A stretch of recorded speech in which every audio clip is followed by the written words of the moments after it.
Hello guys, welcome back again sa ating programang The Action Man. Ayan, muli naman tayo nagbabalik sa ating YouTube channel. Mega love shoutout po sa lahat natin ng mga viewers Luzon, Visayas at Mindanao all over the world. Ayan, medyo malakas po ang ulan sa area, kaya medyo maingay ho mga ka-action, mga kakamping. Gusto ko lang po i-share sa inyo itong kaganapan.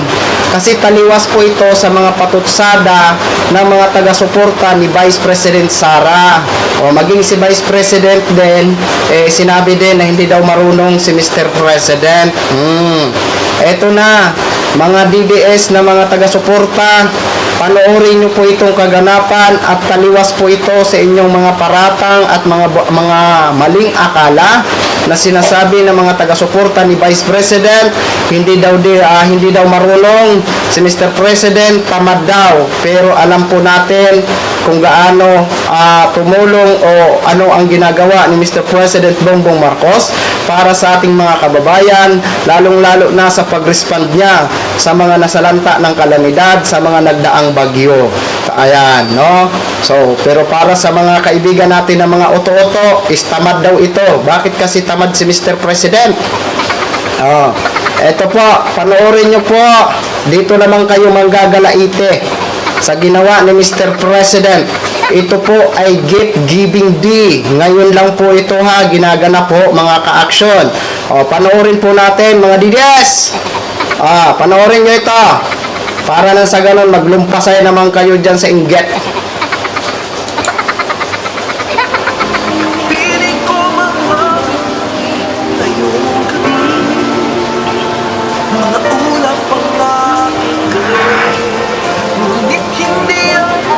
Ayan po si Mr. President Bongbong Marcos nakikita nyo.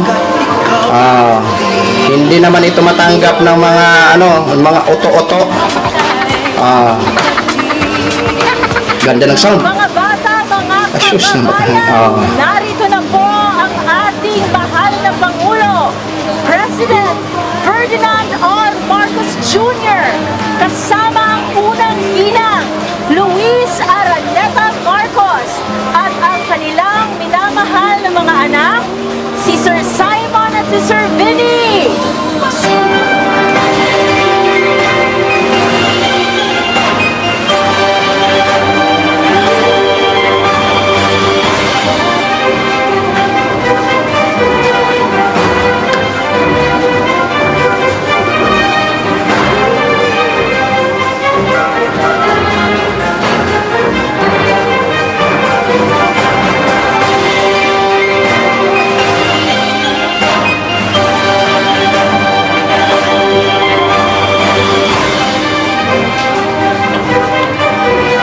Ayan na mga DDS, ang sinasabi nyong tamad si Mr. President Bongbong Marcos. Inggitan na lang. Ferdinand R. Marcos Jr. Ayan na. Kasama ang ating unang ginang Luis Araneta Marcos at ang kanilang mga minamahal na anak, si Sir Simon at si Sir Vinny.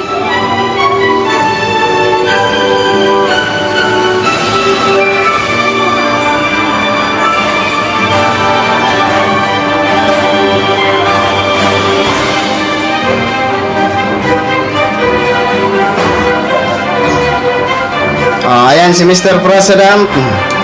Ayan mga ka-action pinakita ko lang po sa inyo ang ganap ngayong araw ni Mr. President Bongbong Marcos, Gift Giving Day. Okay? Announce ko na lang din po kasi nabasa ko din po sa museo. Magsisimula na po ang simbang gabi sa Museo ng Pag-asa ni former Vice President Attorney Leni Robredo. Okay? Ano na mga DDS? Baka naman maglumpasay naman kayo sa napanood nyo Easy lang kayo dyan. Easy lang. Gumawa din kayo ng giving gap. Kasi marami naman kayong pera. Malaki naman ang kinita nyo sa mga vlog nyo. Mag-ano din kayo ng mga gift giving. Okay, yun lang po mga ka-action Ayan, ina-announce ko po ulit sa gustong magsimbang gabi sa Museo ng Pag-asa ni Atty. Lainey Robredo, magsisimula na ho mga ka-action, mga kakamping. Okay? Courtesy pala sa video ng PTV Philippines. Please allow me to use for informative purposes only. Thank you so much, ma'am and sir. Okay, yun lang ho mga ka-action, mga kakamping, no? Baka wala po tayong live mamayang gabi. Gawa po ng aalis ako after nito. Mag-a-attend din po ako ng Christmas party ng mga tumatakbong mayor, vice mayor, congressman. Invited po nila ako ngayong araw. Oh, di ba? Sana ganun na lang. Lagi na lang invite. Okay, maraming salamat ho mga ka-action, mga kakamping, no? Ayan.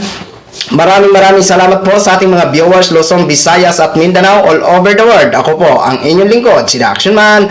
Have a good day, everyone. Beautiful.